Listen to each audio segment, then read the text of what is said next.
নমস্কার বন্ধুরা, world news বাংলায় আপনাদের সবাইকে স্বাগত। চলে আসি সংবাদ শিরোনামে। G7 বৈঠকের দুই ভারতীয় সদস্য কোভিড আক্রান্ত, নিভৃত বাস ব্রিটেনে। বাংলাদেশের তরফ থেকে চিঠি লিখে অভিনন্দন পশ্চিমবঙ্গের মুখ্যমন্ত্রীকে। নতুন সরকার গঠনে ব্যর্থ নেতানিয়াহু, কার্যক্রমের মেয়াদ শেষ হচ্ছে আজ। তালিবান ফিরলে খর্ব হবে নারী স্বাধীনতা, দাবি মার্কিন রিপোর্টে। চীনে আক্রান্ত উইঘুর মুসলিমরা, নির্যাতন বন্ধের দাবি সম্মিলিত ইসলামী ঐক্য জোটের। মহাকাশ থেকে তোলা ছবিতে ধরা পড়ল গিজার পিরামিডের ছবি, অবাক নেট দুনিয়া। চলে আসে বিস্তারিত খবরে। G7 বৈঠকের দুই ভারতীয় সদস্য কোভিড আক্রান্ত, নিভৃত বাস ব্রিটেনে। G7 বৈঠকে যোগ দিতে ব্রিটেনে গিয়ে গৃহবন্দী হলেন ভারতের বিদেশমন্ত্রী এস জয়শঙ্কর এবং তার প্রতিনিধি দল। দলের দুই প্রতিনিধির করোনা সংক্রমণ ধরা পড়ায় গোটা দলটিকে নিভৃতবাসে যেতে হয়েছে। বুধবার লন্ডনে G7 এর বৈঠক শুরুর আগে টুইট করে এ বিষয়ে জানান বিদেশমন্ত্রী। টুইটারে লেখেন, তিনি নিজে করোনা নেগেটিভ হলেও সতর্কতামূলক পদক্ষেপ হিসেবেই থাকছেন না G7 এর বাকি বৈঠকগুলিতে। আপাতত ব্রিটেন সফরে তার দায়িত্বগুলি ভার্চুয়াল প্ল্যাটফর্মের সাহায্যেই সম্পন্ন করবেন বলেও জানিয়েছেন তিনি। G7 এর বৈঠকে যোগ দিতে 4 দিনের সফরে সোমবারই লন্ডনে পৌঁছন বিদেশমন্ত্রী এস জয়শঙ্কর এবং তার দল। মঙ্গলবার ব্রিটেনের স্বরাষ্ট্র সচিব প্রীতি প্যাটেলের সঙ্গে সাক্ষাৎ করেছেন তিনি। বৈঠকে যোগ দেওয়ার আগে নিয়মমাফিক করোনা পরীক্ষা করা হয়েছিল বিদেশমন্ত্রী সহ ভারতীয় প্রতিনিধি দলের প্রত্যেকেরই। তাতেই ধরা পড়ে প্রতিনিধি দলের 2 সদস্যের করোনা সংক্রমণের কথা। রিপোর্ট আসার পর বিদেশমন্ত্রী জয়শঙ্কর সহ ভারতীয় প্রতিনিধিদের গোটা দলটি নিজেদের গৃহবন্দী করেন। জয়শঙ্কর টুইটারে লেখেন, সচেতনতামূলক পদক্ষেপ হিসেবে এবং বাকিদের কথা ভেবেই আমি ঠিক করেছি আমাদের আগামী সমস্ত কাজ ভার্চুয়াল প্ল্যাটফর্ম থেকেই সম্পন্ন করব। আমরা একই পদ্ধতিতে যোগদান করব G7 এর অন্যান্য বৈঠকেও। বাংলাদেশের তরফ থেকে চিঠি লিখে অভিনন্দন পশ্চিমবঙ্গের মুখ্যমন্ত্রীকে। তৃতীয়বারের জন্য পশ্চিমবঙ্গের মুখ্যমন্ত্রী হওয়ায় মমতা বন্দ্যোপাধ্যায় ও তার দল তৃণমূলকে আন্তরিক অভিনন্দন জানিয়েছেন বাংলাদেশের বিদেশমন্ত্রী ডক্টর একে আব্দুল মোমেন।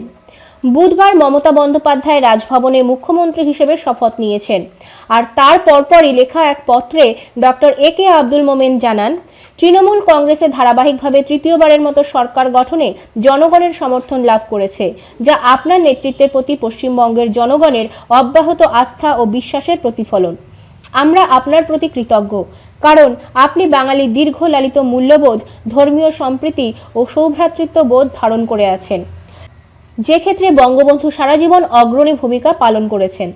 বিদেশমন্ত্রী এদিন আরও উল্লেখ করেছেন, বাংলাদেশ ও ভারতের মধ্যে চমৎকার দ্বিপাক্ষিক সম্পর্ক জারি থাকবে এবং সাম্প্রতিক বছরে দুদেশের পারস্পরিক সহযোগিতার সম্ভাব্য ক্ষেত্রগুলো আরও বেশি করে প্রসারিত হয়েছে।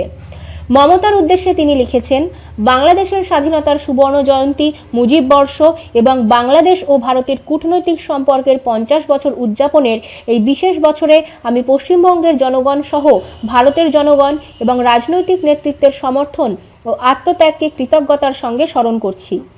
আপনার অঙ্গীকার ও সহযোগিতার মাধ্যমে দুদেশের সম্পর্ক আরও দৃঢ় হবে এবং অমীমাংসিত বিষয়গুলোর সমাধান হবে বলে আমরা বিশ্বাস করি। রবিবারই পশ্চিমবঙ্গের বিধানসভা নির্বাচনের ফল প্রকাশিত হয়েছে।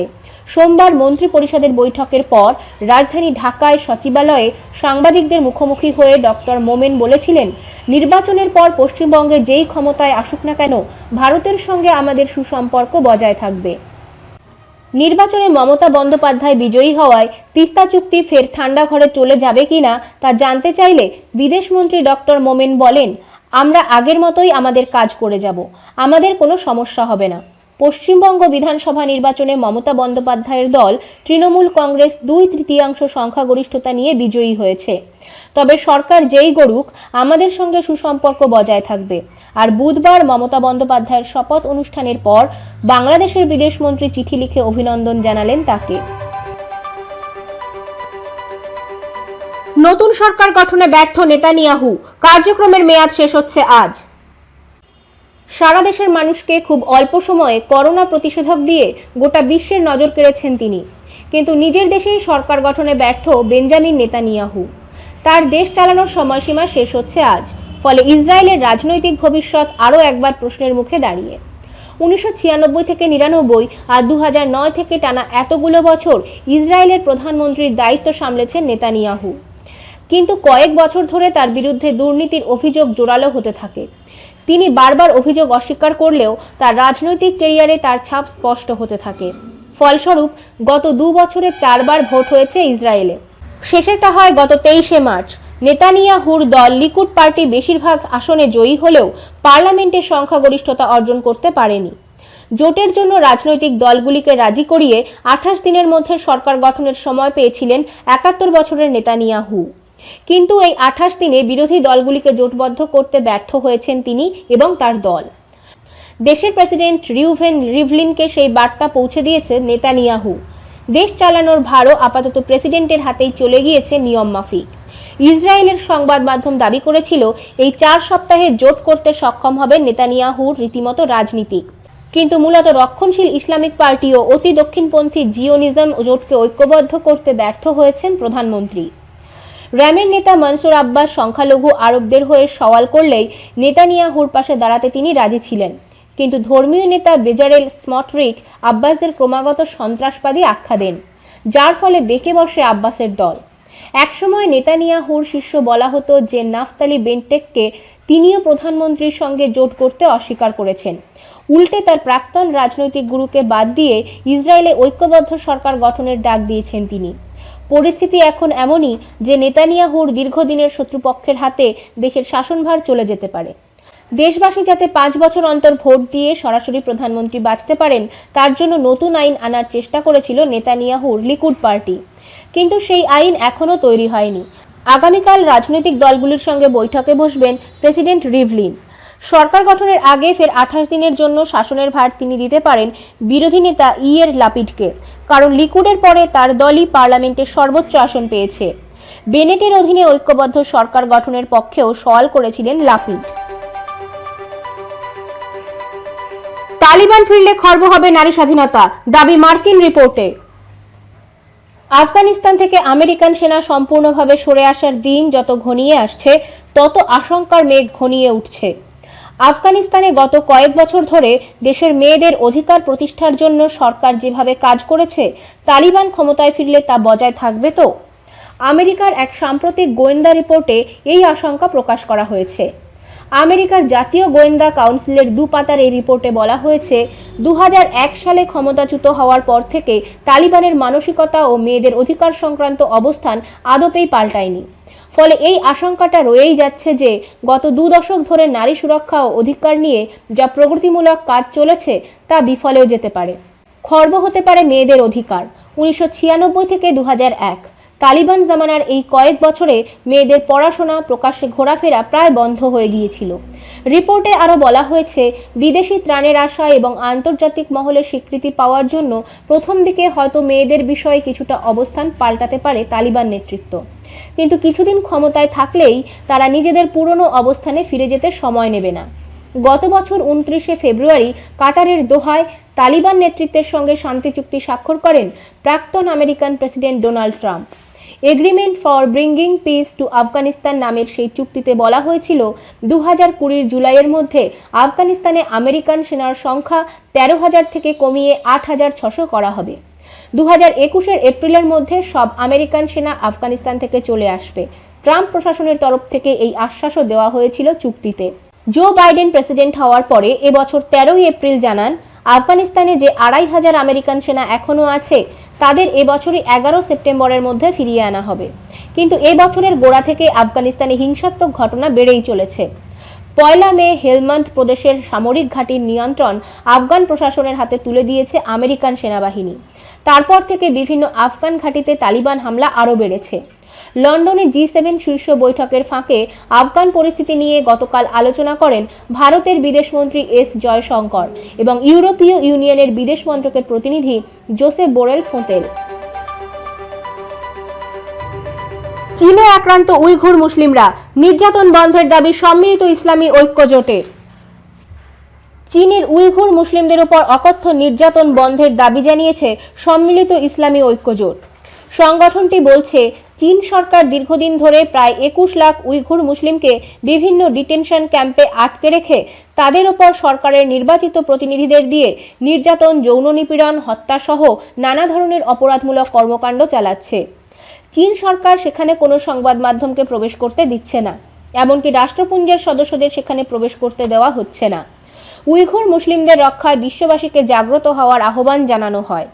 বুধবার ঢাকার সেগুনবাগিচায় ঢাকা রিপোর্টস ইউনিটির মিলনায়তনে অনুষ্ঠিত এক আলোচনা সভায় এই দাবি তোলা হয়। এর আগে DRU চত্বরে মানববন্ধন অনুষ্ঠিত হয়। যুক্তরাষ্ট্র ও ইউরোপীয় ইউনিয়ন চীনের ওপর অবরোধ আরোপ করেছে। আলোচনা সভায় একথা উল্লেখ করে মধ্যপ্রাচ্য সহ মুসলিম নেতৃত্বস্থানীয় দেশগুলোকেও চীনের উপর কূটনৈতিক চাপ প্রয়োগের আহ্বান জানানো হয়। চীনের সঙ্গে ব্যবসা বাণিজ্য সীমিত করারও আহ্বান জানানো হয় সভা থেকে। উইঘুর মুসলিমদের উপর নির্যাতনের প্রতিবাদে 2022 সালে বেজিং অলিম্পিক বয়কটের ডাকও দেওয়া হয় ওই আলোচনা সভায়। বক্তারা মনে করেন, চাপের মুখে হয়তো উইঘুর মুসলিমদের হত্যা, ধর্ষণ, নির্যাতন সহ মানবাধিকার লঙ্ঘনের নানা ঘটনা থেকে চীন বিরত থাকবে। আলোচনা সভায় বক্তারা বলেন, চীন সরকার সংবাদ সংগ্রহের জন্য সংবাদকর্মী, রাষ্ট্রপুঞ্জের কর্মকর্তা কাউকে উইঘুরে প্রবেশ করতে দিচ্ছে না। তারপরও পৃথিবীর বিভিন্ন সংবাদ মাধ্যম নানা উপায় অবলম্বন করে উইঘুর মুসলিমদের উপর নির্যাতনের সংবাদ পরিবেশন করেছে, যা দেখে বিবেকবান মানুষ হতভম্ব। চীনের এই জঘন্য কাণ্ডের জন্য আলোচনা সভা থেকে তীব্র নিন্দা জানানো হয়।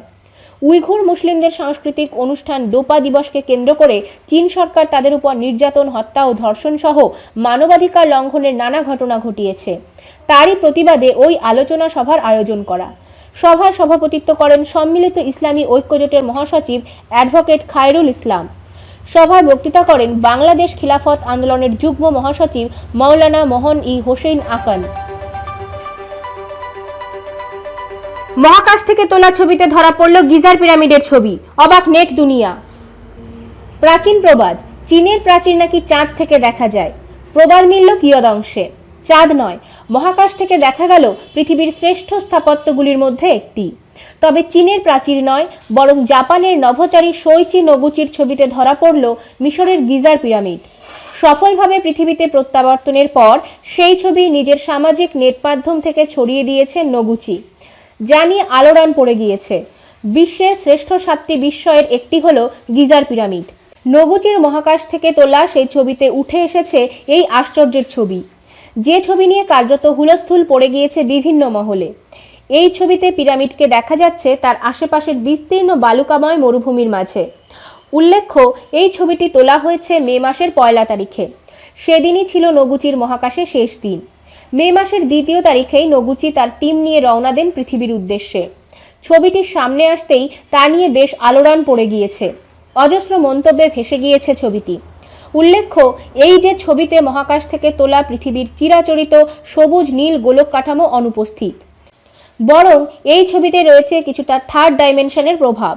ছবিতে গিজার পিরামিডকে দেখা গিয়েছে একটি থার্ড ডাইমেনশনাল কাঠামোয়, যা উল্লেখ করতে ভোলেননি এক দর্শক। এই ছবিটি কেবলমাত্র নোগুচির নেট মাধ্যমেই নয়, বরং নাসার অফিসিয়াল টুইটার হ্যান্ডেল থেকেও ছড়িয়ে দেওয়া হয়েছে। ছবি আসার সঙ্গে সঙ্গেই বিভিন্ন মানুষের অভিবাদন বার্তায় ভরে যায় এই ছবি। অনেকেই নোগুচির সফলভাবে প্রত্যাবর্তন চেয়ে মন্তব্য করেছিলেন। আমেরিকার পানামা শহরের পূর্ব উপকূলে সফলভাবে ল্যান্ড করে মহাকাশযান SpaceX ক্রিউ ড্রাগন। এই মহাকাশযানেই ছিলেন নোগুচি ও তার বাকি সহকর্মীরা। বাকি সহকর্মীদের মধ্যে উল্লেখযোগ্য নাম শ্যানন ওয়াকার, ভিক্টর গ্লোভার এবং মাইক হপকিন্স। এরা প্রত্যেকেই সম্ভবত নাসার বিজ্ঞানী। নোগুচি এই টিমের একমাত্র সদস্য যিনি জাক্সার অন্তর্ভুক্ত। মোট 168 দিন তারা মহাকাশে ছিলেন। এর মধ্যে 167 দিন ছিলেন মহাকাশ স্টেশনে। নাসার এই টিম আমেরিকার ফ্লোরিডায় এর আগে নিজস্ব একটি যান তৈরিও করেছিল। এই মহাকাশযানের নাম ছিল SpaceX Crew 1। আজ তাহলে এই পর্যন্তই। ভালো থাকুন, সুস্থ থাকুন। ধন্যবাদ।